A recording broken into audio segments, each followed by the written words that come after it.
Page number 52, transpiration. चलिए, हमने अभी क्या पढ़ा था? इससे पहले हमने पढ़ा था फोटोसिंथेसिस, अब हमने पढ़ना है transpiration. Transpiration is the process by which plants release water in the form of water vapour through the pores present on the surface of the leaves. Transpiration क्या होता है? एक प्रोसेस होती है by which plants release water. इसमें क्या होता है? प्लांट्स रिलीज करते हैं वाटर को इन the form of water vapour. किसके फॉर्म में? वाटर वेपर के फॉर्म में through the pores present on the surface of leaves. ये जो लीव्स होती हैं, इसमें मैंने बताया था टाइनी होल्स होते हैं जिन्हें स्टोमेटा बोलते हैं। उनकी हेल्प से क्या करते हैं, जो प्लांट्स होते हैं वो वाटर को वाटर वेपर के फॉर्म में रिलीज कर देते हैं। यहाँ पर these pores are called stomata, और इन्हीं टाइनी पोर्स को हम क्या बोलते हैं? स्टोमेटा बोलते हैं। ठीक है। Large amounts of water evaporate from the surface of the plant through transpiration. और बहुत ज़्यादा अगर हम पानी जैसे ज़्यादा देते हैं तो लार्ज अमाउंट ऑफ वाटर, जो ज़्यादा पानी होता है वो क्या होता है? इवेपोरेट हो जाता है प्लांट की सरफेस से ट्रांसपिरेशन की प्रोसेस में। This provides a cooling effect on plants, और ये हमारी प्लांट्स को क्या करता है? कूलिंग इफेक्ट देता है। आपने कभी गर्मी में जब भी आप जाते हैं और प्लांट के नीचे खड़े हो जाते हैं तो आपको ठंडक मिलती है। क्यों? क्योंकि वो जो बड़ी सी ट्री होती है उसमें बहुत सारी लीव्स होती है, और वो सारी लीव्स जो एक्सेस वाटर है उसको स्टोमेटा के थ्रू वाटर वेपर में कन्वर्ट करके अपनी प्लांट के पार्ट से बाहर निकालती है। ठीक है, पोर से बाहर निकालती है, जिसके कारण एटमॉस्फेयर जो हो जाता है वो काफ़ी ठंडा हो जाता है। क्लियर? जिस तरीके से हम अपनी बॉडी से स्वेट निकालते हैं, मतलब गर्मियों में हमारी बॉडी से स्वेट निकलता है, हमारे स्किन में छोटे छोटे पोर्स होते हैं, और बहुत ज़्यादा जब गर्मी होती है या फिर एक्सेस वाटर होता है हमारी बॉडी में तो वो स्वेट के थ्रू बाहर निकलता है, और जैसे ही स्वेट निकलता है और एयर के कांटेक्ट में आते हैं हम तो हमारी बॉडी एकदम कूल लगती, ठंडी लगने लगती है। वैसे ही प्लांट्स से ट्रांसपिरेशन के थ्रू क्या होता है? वाटर, एक्सेस वाटर जो होता है वाटर वेपर में कन्वर्ट हो जाता है, और लीव्स की जो सरफेस है उनसे वो बाहर निकलता है, और इस पोर्स को क्या बोलते हैं? स्टोमेटा बोलते हैं। और लार्ज अमाउंट ऑफ वाटर निकलता है, इवेपोरेट हो जाता है ट्रांसपिरेशन के थ्रू प्लांट की सरफेस से, और ये क्या करता है? प्लांट को कूलिंग इफेक्ट प्रोवाइड करता है। Now activity, one more activity we have to do, this one. Aim to demonstrate transpiration in plants through a simple experiment. एक सिंपल एक्सपेरिमेंट है, मुझे लगता है ये आप अपने घर पे आराम से कर सकते हैं। तो इस एक्सपेरिमेंट से आपको ये समझ में आ जाएगा कि प्लांट्स में ट्रांसपिरेशन होता है। Material required, a well watered medium sized potted plant. एक प्लांट चाहिए जिसमें बहुत मतलब एक पॉटेड प्लांट चाहिए जिसमें कि पानी हो और वो हेल्दी हो, मीडियम साइज का चाहिए। 2 ट्रांसपेरेंट पॉलीथीन बैग्स, और अब हमें क्या चाहिए? पॉलीथीन बैग्स चाहिए 2 ट्रांसपेरेंट, जिसमें से हम हमारे पास देख सकते हैं ऐसी ट्रांसपेरेंट पॉलीथीन बैग्स चाहिए। एंड 2 थ्रेड्स फॉर टाइम, और 2 धागे चाहिए उन्हें बांधने के लिए। ठीक है, अब प्रोसीजर देखो। एक पॉटेड प्लांट हो गया, ठीक है, मीडियम साइज का। 2 ट्रांसपेरेंट पॉलीथीन हो गई, ये पॉली बैग्स हो गए, और हमें 2 धागे चाहिए, थ्रेड चाहिए टाई करने के लिए। The plant should have at least 2 twigs. Plants में क्या होनी चाहिए? 2 twigs होनी चाहिए, 2 टहनियाँ होनी चाहिए। Remove all the leaves of 1 twig while leave the second twig as such. अब आपको क्या करना है? यहाँ पर देखो, ये एक ट्विग है और ये दूसरी ट्विग है। ठीक है, इस ट्विग की इन्होंने क्या की? सारी लीव्स को रिमूव कर दिया, और इस ट्विग की एक भी लीव्स को रिमूव नहीं किया। अब आगे क्या करना है? Second point, cover these twigs with polythene bag separately. अब इन दोनों ट्विग्स को क्या करना है? पॉलीथीन बैग सेपरेटली बांध देना है। ऑल्सो टाई दैम, और उन दोनों को बांध देना है securely with thread at the base of the twig. यहाँ पर देखो, बेस पे यहाँ पर पॉलीथीन को दोनों को लेके बांध देना अलग अलग ट्विग पे।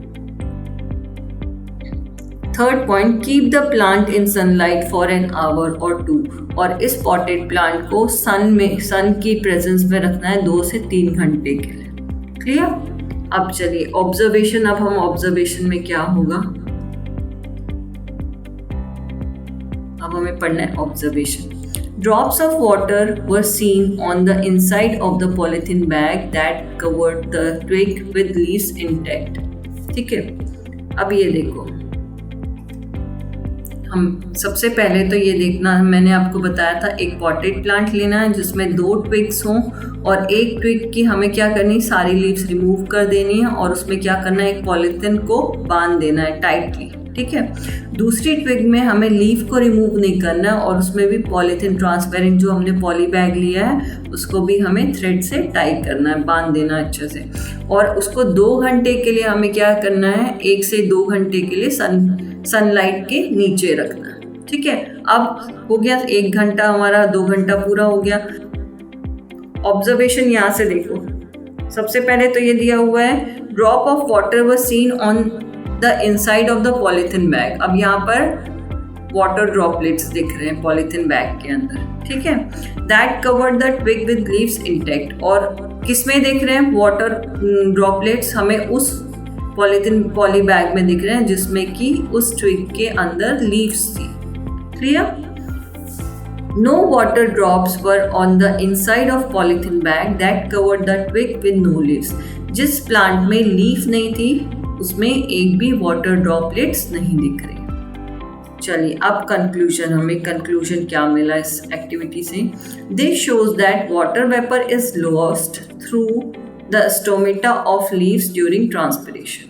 अब क्या हुआ, ये कंक्लूजन हमें ये मिलता है कि लीव्स में क्या होते हैं, पोर्स होते हैं, और ये पोर्स क्या होते हैं, ये पोर्स वाटर को अब उनकी बॉडी से बाहर निकालते हैं, वाटर लीव से बाहर निकालते हैं in the form of water vapour, और इसको बोला जाता है transpiration. These water drops are condensed water vapour, और ये जो वाटर ड्रॉप्स होते हैं ये कंडेंस्ड वाटर वेपर के फॉर्म में लीव से बाहर निकलती है। ठीक है, तो क्लियर ये हुआ, इसमें लीफ थी तो लीफ में छोटे छोटे पोर्स थे, इसलिए उन्होंने क्या किया, वाटर को रिमूव कर दिया और वो सारा वाटर वेपर के फॉर्म में हमें इस पॉली बैग में दिखा। ठीक है, तो मतलब लीव्स इंपॉर्टेंट है, स्टोमेटा के थ्रू ही ट्रांसपिरेशन हो रहा है, और इसमें लीव्स थी नहीं तो इसमें ट्रांसपिरेशन नहीं। क्लियर? चलिए, our next topic is food prepared by plants.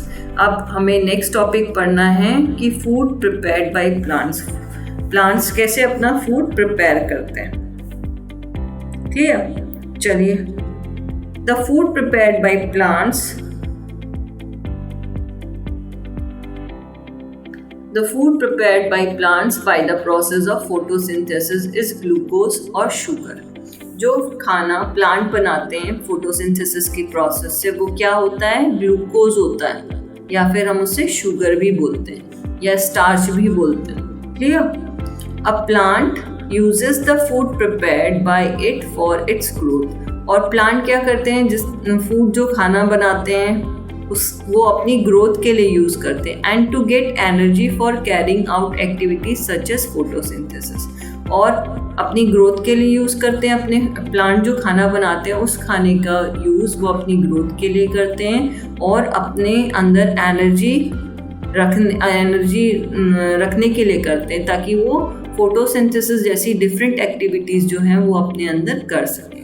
किसी भी काम करने के लिए हमें एनर्जी चाहिए ना, सेम वे प्लांट भी क्या करते हैं, उस फूड को यूज करते हैं ग्रोथ के लिए और एनर्जी स्टोर करके रखते हैं अपने अंदर, ताकि वो फोटोसिंथेसिस जैसी एक्टिविटीज आसानी से परफॉर्म कर सके। A plant does not use all the food that it makes. जो प्लांट होता है वो क्या करता है, जितना भी खाना बनाता है वो पूरा यूज नहीं करता। Extra food is stored in the form of starch. जो एक्स्ट्रा फूड होता है उसको वो स्टार्च के फॉर्म में अपने अंदर स्टोर करके रखता है। Clear? Some plants store extra foods as starch in their roots, stems, leaves और fruits। कुछ ऐसे plants होते हैं जो एक्स्ट्रा फूड को स्टोर करते हैं स्टार्च की तरह अपनी रूट्स में, कुछ अपने रूट्स में स्टोर करते हैं, कुछ अपने स्टेम्स में स्टोर करते हैं, कुछ लीव्स में स्टोर करते हैं और कुछ फ्रूट्स में स्टोर करते हैं। चलिए, look at this picture. In this picture beetroot stores extra food in its root. ये इसकी रूट है, यही हम खाते हैं। ठीक है, इसमें ये क्या करते हैं, प्लांट अपनी ग्रोथ के लिए फूड प्रिपेयर किया अपनी ग्रोथ के लिए और डिफरेंट एक्टिविटीज़ के लिए, और जो एक्स्ट्रा फूड है वो यहाँ पर स्टार्च के फॉर्म में क्या हो गया, स्टोर हो गया, और इसी स्टार्च को हम क्या करते हैं, खाते हैं। क्लियर? चलिए, cabbage stores extra food in it leaves. अब तो ये कैबेज में देखा होगा बहुत सारी लीव्स होती है, ठीक है, और कैबेज क्या करता है, अपनी जो एक्स्ट्रा फूड है उनको स्टोर करके रखता है लीव्स के फॉर्म में। Sugar cane stores extra food in its stem. हम जो शुगर केन खाते हैं वो स्टेम होता है, तो शुगर केन जो अपना एक्स्ट्रा फूड होता है वो कहाँ स्टोर करके रखता है, स्टेम के फॉर्म में। क्लियर? चलिए पेज नंबर 53।